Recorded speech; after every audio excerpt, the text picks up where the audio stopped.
For English subtitles, push the subtitles button.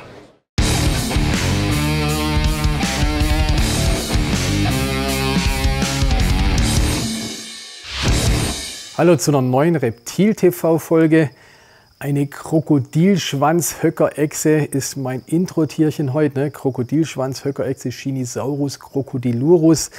Wunderhübsche Tiere, ist in der Natur sehr selten, ne? Kommen aus dem Südwesten von China an der Grenze zu Vietnam, leben da in irgendwelchen kühlen Gebirgsbächen, aber wirklich nur noch ganz selten in der Natur anzutreffen. In der Terroristik zum Glück werden die häufig mittlerweile, oder was heißt häufig, aber werden erfolgreich nachgezüchtet. Also ich glaube, die Terroristik dient hier wirklich der Arterhaltung von dieser seltenen Echse. Und was auch toll und interessant ist, der Name ist absolut treffend, ne? Also Krokodilschwanzhöckerechse. Wenn wir uns jetzt den Schwanz anschauen, ist original wie vom Krokodil, ne? Diese Kiele hier oben drauf. Also wer sich so einen kleinen Paleosaurus oder sowas anschaut, der wird wirklich feststellen, der Schwanz ist 1:1 wie vom Krokodil. Dann weiter Höcker, ne? Also die Shinisaurus haben hier überall diese Hubbel, diese Höcker drauf, ne? Also passt vom Namen her auch perfekt. Ja, Krokodilschwanz, Höcker, ne? Und dass eine Echse ist, das sehen wir natürlich, wissen wir auch. Also ich finde es auch einen coolen, treffenden deutschen Namen und deswegen heute mein Intro-Tierchen für euch. Wir haben in unserem Reptilien-ABC sind wir beim K angelangt, haben einen Aufruf gemacht, K wie, was wollt ihr hören? Da kam viel Kochstudio, ist relativ viel gefallen, also freut mich, dass euch diese Kochstudios nach wie vor gut gefallen. Habe ich auch ein bisschen wieder was vorzumachen, beziehungsweise auch gerne nochmal euer Input, was wollt ihr hören über Kochstudio, könnt ihr unten in die Kommentare reinschreiben, sozusagen, was wir für euch kochen sollen oder in welche Richtung. Aber ich habe auch eine Idee, bin mal gespannt, was ihr schreibt und vielleicht meine Idee. Da wird demnächst was kommen. Und dann ist auch sehr viel Krokodil, K wie Krokodil gefallen und nicht nur, weil Krokodil und unser Intro-Tierchen Krokodilschwanzhöckerechse so gut zusammenpasst, sondern auch so fand ich es eine gute Idee und deswegen ist es unser Thema heute, K wie Krokodil. Mit dem Thema Krokodil bin ich heute auch eigentlich ganz gut drin. Wir haben einen halbwüchsigen oder einen kleineren Mississippi-Alligator bis heute Mittag da gehabt. Der geht jetzt auf die Reise nach Japan. Den mussten wir heute Vormittag einfangen und das Ganze haben wir natürlich mit der Kamera für euch dokumentiert, auch wenn so Tier einfangen natürlich nicht die schönste Sache ist. Es ist schöner, man zeigt ein Tier, wie er, was weiß ich, schwimmt, frisst, irgendwas. Einfangen ist immer gleich ein wenig brutaler, aber auch das, der Transport muss leider auch mal sein. Wie gesagt, dann seht ihr auch mal, wie das abläuft, wie das funktioniert.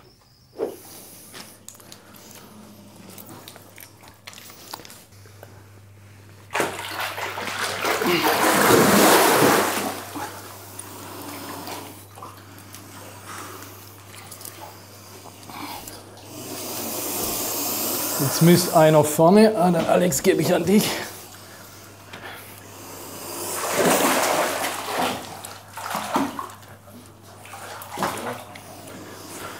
Warte, ich gehe hinten hin.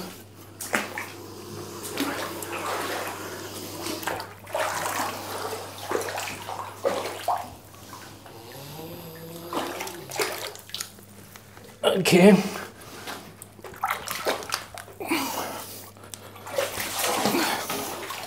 Guck mal, jetzt wäre eigentlich ein Tape gut. Guck mal, du kannst lockerer lassen, Alex.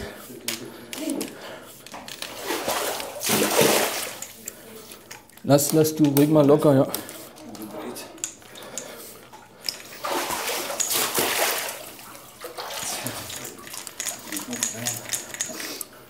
Klemmt es jetzt oder was? Okay.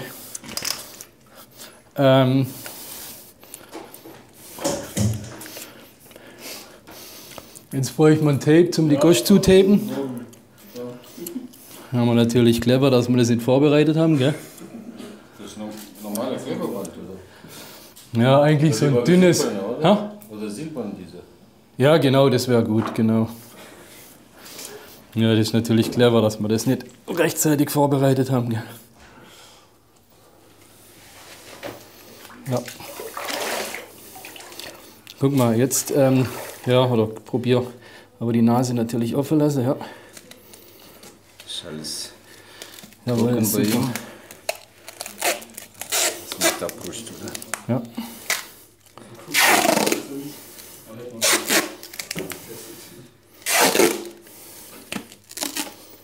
Geht, oder? Ja. Okay. Jetzt kannst du, oder tun wir zu zweit jetzt, ne? Rausheben. Gibst du hinten? Ja, eigentlich jetzt selber rausheben. Warte mal. Hebst du vielleicht hinten irgendwie? Ja.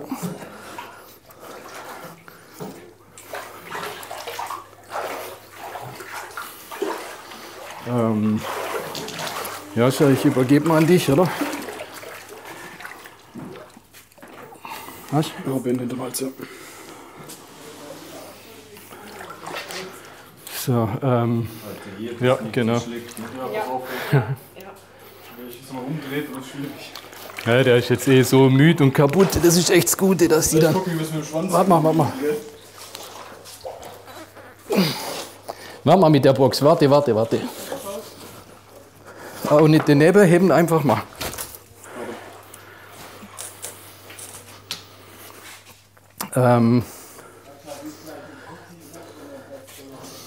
Guck mal, oder naja, doch, setzen wir vorne jetzt rein, dass wir.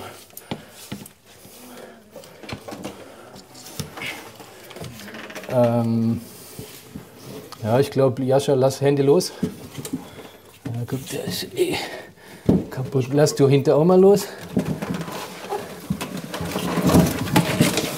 Ah, okay. Na gut, dass das Maul getaped ist, gell? Naja, guck, das mit der Kiste ist ja sogar perfekt, oder?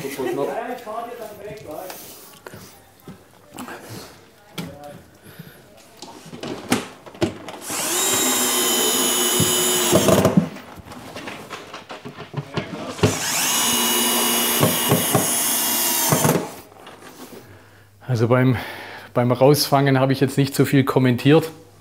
Ist auch nicht für uns alltäglich, Krokodil rauszufangen. Ich habe natürlich auch keine Lust, dass der mich beißt, weil dann der wird mir nicht gerade unbedingt den Arm abbeißen, aber zumindest tut es ordentlich weh, beziehungsweise man ist etliche Wochen krank, was ich keine Lust habe. Deswegen Konzentration. Jetzt ist er schön im Böckchen. Das sieht wahrscheinlich relativ brutal aus, wenn der an der Schlinge hängt. Ihr müsst wissen, die haben ja brutale, starke Halsmuskulatur und natürlich auch diese Knöcher am Hals. Also könnt ihr glauben, dem Tier absolut gar nichts macht es dem aus. Oder was heißt gar nichts, es ist für den natürlich Stress oder sowas. Aber er nimmt da keinerlei Schaden oder Verletzung. Jetzt ist er schön in der Box. Morgen Abend ist er in Japan, ne? Jetzt ist 12:30 mittags bei uns. Morgen Abend ist er in Japan, also er hat so ungefähr 30 Stunden in der Box. Steckt er bestimmt gut weg. Und nicht bestimmt, sondern es steckt ja gut weg. Und dann ist er, wie gesagt, in gut einem Tag in Japan, kommt er raus und hat dort wieder weiterhin ein schönes Leben in einem schönen großen Terrarium wie bei uns. Die meisten Krokodilarten sind für die Terroristik groß bzw. zu groß. Auch der Mississippi-Alligator, den wir gerade da hatten. Mississippi sind toll als Tiere. Oft oder was heißt oft, man kann die sehr gut zahm bekommen. Ne? Die kann man hantieren, die beißen nicht, die machen nichts. Das ist das Tolle an den Mississippis. Aber sie werden sehr groß. Deswegen als Terrarientier für einen Normalsterblichen in der Regel nicht geeignet.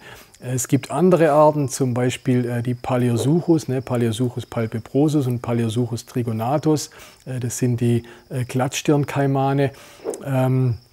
Die sind als Terrarientier durchaus in einem machbaren Bereich. Die werden adult, also mit Schwanz, vielleicht so circa 1,30 Meter, 1,40 Meter. Die Brillenkaimane, die werden schon wieder einen Ticken größer, da kommen wir schon fast an die 2 Meter hin, je nach Unterart, da gibt es verschiedene Unterarten.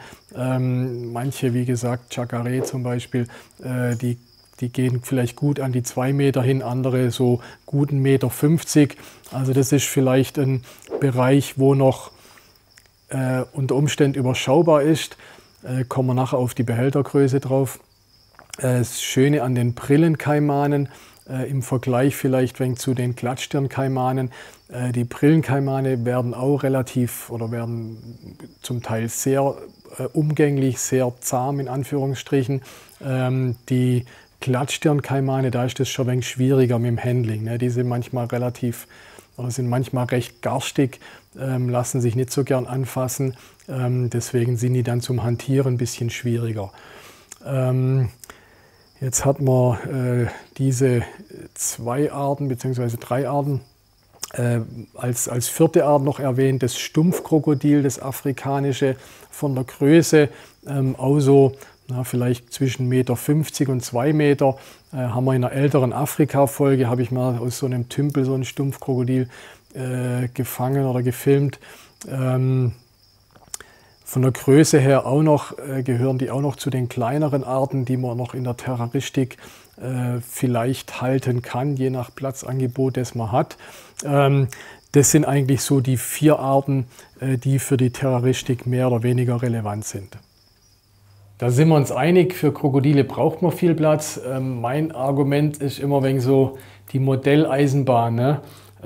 Es gibt Leute, die haben im Keller einen riesen Hobbyraum, da steht eine riesen Modelleisenbahn drin, wahrscheinlich nicht viel kleiner wie hier mein Krokodilbecken. Da sagt ja auch keiner, so ein Spinner, ne? Was macht denn der? Und so gibt es halt auch Leute, die sich in den Keller so eine Krokodilanlage reinbauen und sagen, okay, da halte ich mein Krokodil drin, das fasziniert mich, das finde ich toll, spricht meiner Meinung nach auch nichts dagegen. Aber natürlich muss man den Platz haben, es macht keinen Sinn, ein Krokodil zu kaufen in der 2-Zimmer-Wohnung und zu denken, naja, wird schon irgendwie gehen. Da muss man sich bewusst sein, das wird größer und man braucht viel Platz. Welchen Platz braucht man? Es gibt Haltungsrichtlinien in Deutschland, die sagt für ein Krokodil-Landteil 3 mal 4 mal Kopfrumpflänge, ja, 3 mal 4 mal Kopfrumpflänge und Wasser 5 mal 4 mal Kopfrumpflänge. Was heißt das? Also 0,3 mal Wasserhöhe. Was heißt das? Wenn ich habe jetzt vorher die Paleosuchus angesprochen, so typische Größe für einen Paleosuchus ist ungefähr 1,30 Meter. Kopf-Rumpf heißt ohne Schwanz. Der Schwanz ist immer ein bisschen länger wie der Körper. Also so ein Paleosuchus mit 1,30 Meter hat ca. 60 cm Kopf-Rumpflänge. Also 3 mal 4 für das Landteil, das heißt 1,80 Meter. Also 60 cm Kopfrumpflänge, das heißt 1,80 Meter mal 2,40 Meter als Landteil. Ja, das wäre 1,80 Meter haben wir von hinten mal 2,40 Meter, so, das wäre ein bisschen weiter wie ich hier als Landteil für so einen Paleosuchus. Und 5 mal 4 mal 0,3 das Wasserteil, also 5, das wären dann 3 Meter, mal 4, das wären 2,40 Meter, also 3 Meter mal 2,40 Meter als Wasserteil. Und das Ganze 0,3 der Körperlänge hoch, also bei 60 cm 0,3 sind knappe 20 cm als Wasserhöhe. So viel muss man einem Paleosuchus, wenn er ausgewachsen ist, beziehungsweise einem Pärchen zur Verfügung stellen. Mit Land- und Wasserteil habe ich das so gelöst, hier vor mittlerweile auch 20 Jahren. Ich habe den Wasserteil unten drunter gemacht und das Landteil drüber gebaut. Das ist auch so okay und akzeptiert von den Richtlinien. Also die Anlage, die ich jetzt hier habe, die hat, glaube ich, runde 6 Meter mal 4 Meter Wasserteil und das Landteil wird dann auch irgendwas um die 4 Meter mal 2 Meter ungefähr als Landteil, je nachdem wie man die Schräge mitzählt, kann man dann entsprechend größere Tiere auch unterbringen. Ich habe den Landteil, der ist beheizt, beziehungsweise auch das Wasserteil habe ich unten drunter eine Fußbodenheizung gemacht. Die Fußbodenheizung läuft auch unterm Landteil, die läuft hier unter der Schräge mit durch. Hier sieht man die Rohre, by the way, genau. Wichtig in der Krokodilhaltung, das Wasser muss kühler sein wie das Land. Nicht, dass ihr da so ein Aquarium macht mit 30 Grad warmem Wasser und auf dem Land hat es nur 25, werden die Tiere krank. Die Krokodile brauchen einen wärmeren Landteil und einen etwas kühleren Wasserteil. Das entspricht auch so der Natur. In der Natur ist auch nicht das Wasser wärmer wie das Land. Krokodile sonnen sich gern. Deswegen denen einen Sonnenplatz hinmachen, habe ich in dem Fall hier über die Schräge haben wir hier so einen Sonnenplatz oder so einen Spot hingemacht. Wie gesagt, ansonsten durch die Fußbodenheizung, jetzt gehen hier sogar die Lichter noch um mich herum aus. Hier ist die Fußbodenheizung drunter, dass der Landteil auch nochmal separat gewärmt ist. Und so lassen sich die Krokodile gut und auch artgerecht halten, und sogar züchten.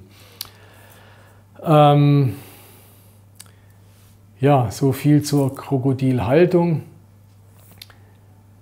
Wie gesagt, den Platz wird wahrscheinlich nicht jeder von euch bieten können, denen es vergönnt ist. Sind natürlich oder sind tolle Terrarientiere, ist faszinierend.